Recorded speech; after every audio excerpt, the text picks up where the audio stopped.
Hey everyone, and welcome to Travel Through Stories. My name is Sean, and today I want to talk about Yang Ge's novel, Strange Beasts of China, translated from the Chinese by Jeremy Tiang and published by Tilted Axis Press, at least in the UK, which is the edition I have. Tilted Axis Press has been publishing a ton of just really great translated literature from Asia, and I've been reading a lot of their books recently, so expect more from them. Yang Ge is a young writer from China who's been receiving a lot of positive attention recently. She was just nominated for the Warwick Prize in Literature, and I'll say up front that this book is fantastic in more ways than one. If I had to describe it by comparison, I would say it's like Italo Calvino's Invisible Cities, or his Cosmic Comics, mixed with Guillermo del Toro's The Shape of Water, mixed with Philip K. Dick's Do Androids Dream of Electric Sheep, mixed with a medieval bestiary, and all of that told in the form of a detective novel.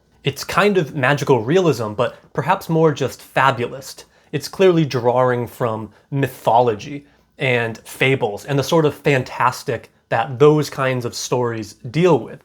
This book is really smart in a lot of ways, but like Calvino, it's also just a lot of fun. So what's this book about? This book takes place in the fictional city of Yong'an, which feels like an industrial and gritty 21st century Chinese city, but it also feels like a dreamscape at times. We get a lot of the underground, gritty lifestyle. Our protagonist spends a lot of time in a dive bar called the Dolphin Bar. But the city is also elusive and dreamy, and we only catch glimpses of it. But so this book follows an unnamed narrator who used to study cryptozoology, but has since dropped out, and now she is a relatively successful author writing romance books. And the interesting thing about the city and about the cryptozoology that she studied and about the romance books that she now writes is that in this city that she's living in, there are a bunch of humans, obviously, but there are also these beasts who live there as well. And in the first chapter about the sorrowful beasts, we get a little bit of this history and a little bit about the relationship between the humans and the beasts. It reads, 50 or 60 years ago, Yong'an had a great many beasts, and human beings were just one breed among them.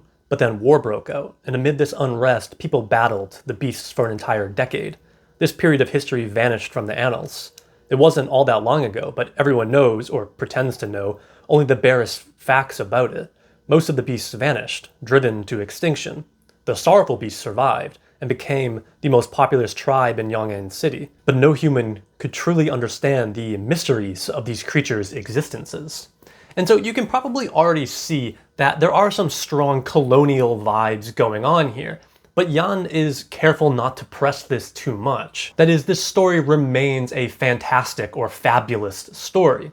And this book is structured into 9 different chapters, each of which focus on a different beast. And each of these chapters sort of work as short stories, but of course they're interrelated. And I noted earlier that the narrator was a cryptozoologist or studied cryptozoology, and she's really interested in these beasts. She studied them with this really eminent professor who plays a really important role in this book. And so she's always kind of searching for these different beasts, or at least searching for stories about these beasts. And so there's a clear interest in here in storytelling or fiction and the power that this has over our perception of things or beings that we don't understand. At one point, she decides to write a romance about this impasse beast and a human, and we get this passage.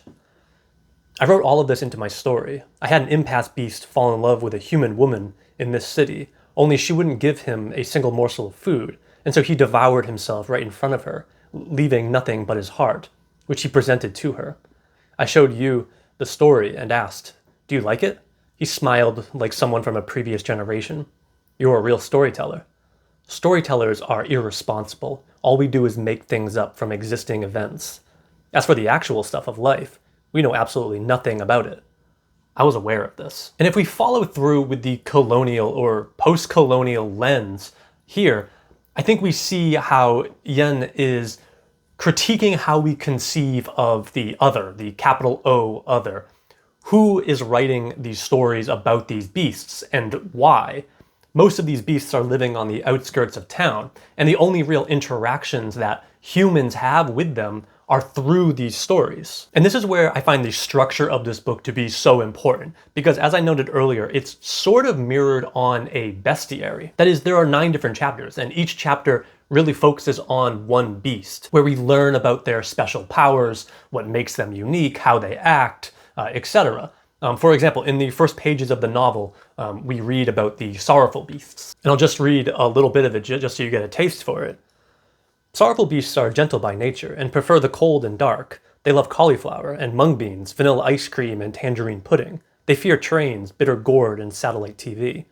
The male of the species are tall, with large mouths and small hands, scales on the insides of their left calves, and fins attached to their right ears.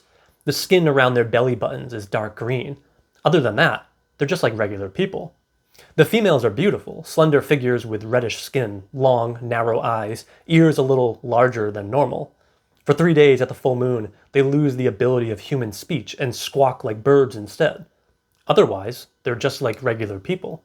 Sorrowful beasts never smile. If they do, they can't stop, not until they die, hence their name. So these beasts are somewhat magical in that they clearly obey different laws of nature than humans do. Though, as you probably noticed, the narrator is keen to keep reminding us that they aren't that different from human beings. But like a bestiary, this book works as both an archive for the traits and behavioral patterns of these beasts, while also preserving some of the stories and legends around them. And for what it's worth, medieval bestiaries also move fluidly between these very mundane descriptions of animals' diets, behavioral patterns, and stuff like that, and these much more fantastic elements. In medieval bestiaries, we find descriptions of foxes and panthers and lions right next to descriptions of dragons and griffins and basilisks. And importantly, medieval writers were by and large symbolists, right? Meaning that each of these animals they symbolize something. They needed to symbolize something, right? The phoenix represents Christ because of the whole resurrection thing. The panther also represents Christ because it fights against the dragon, who represents the devil. Most of these things represent either Christ or the devil. But so Yen is drawing from this tradition, which isn't just Western medieval, of course. That's just what I happen to know. But she's drawing on this tradition just as Italo Calvino in Invisible Cities is drawing on the medieval travel narrative in order to create a multi-layered metaphorical work. But unlike their medieval counterparts, however, Yen and Calvino don't create simple one-to-one symbols, but complex ones that we can draw a lot out of once we start digging. And the main thing that we draw out of the beasts in this book are that they represent, or they show, the limits of humanity. They show the boundaries of humanity. That is, the beasts are not human, but their classification is almost entirely based off of the personification of a very human attribute. Further, our narrator keeps reminding us, as we looked at earlier, that the difference between the beasts and the humans really isn't that much. Nights in Yang'an City were full of animal cries of no discernible origin. I was born here and got used to it early on. My mother used to tell me, you can't be sure that beasts aren't people, or that people aren't just another type of beast. But that wasn't how things were. People would always be scared of beasts. The beasts in this novel are an uncanny mirror to humans. I think someone could easily use a Freudian or Todorovian lens to read this book, though perhaps a YouTube video isn't the appropriate place for such literary theory. This book is really about the boundaries of the human. As the epigraph to this book describes, the word beast is really important. Originally used to describe the act of hunting, the meaning of the word shifted over time to the object of the hunt, the prey. More than a neutral word for animal, beast denotes the absence of humanity and carries the connotations of savagery and wildness. But of course, throughout this novel, it's humans who take advantage of these beasts. It's humans who ostracize these beasts to the fringes of the city, and it's humans who exploit these beasts. This book asks us, who is human? What is human? And these are the exact same questions that medieval bestiaries and medieval travel narratives ask us. Look at the Hereford Mappa Mundi, for instance, and you'll see all of these humanoid creatures that are kind of human, but not quite. They personify some sort of human attribute, but they're a bit skewed. But in these explorations of these fantastic creatures, what we're really investigating is the diversity of humanity. And of course, someone with a much better understanding of modern China could probably tease out a lot more of these colonialist readings of this book, as it seems to me to be straddling the line between mythology and politics. As this book is so interested in both the fantastical creatures of the beasts and also the urban day-to-day life of our narrator in this fictional city. So this book is great. It's a lot of fun, but there's a lot of deep philosophy here as well. And each chapter either attacks a different philosophical point or attacks the same one, but from a different angle. And what we're left with at the end, again, like Italo Calvino's Invisible Cities, is a multitude of diversity of human experience.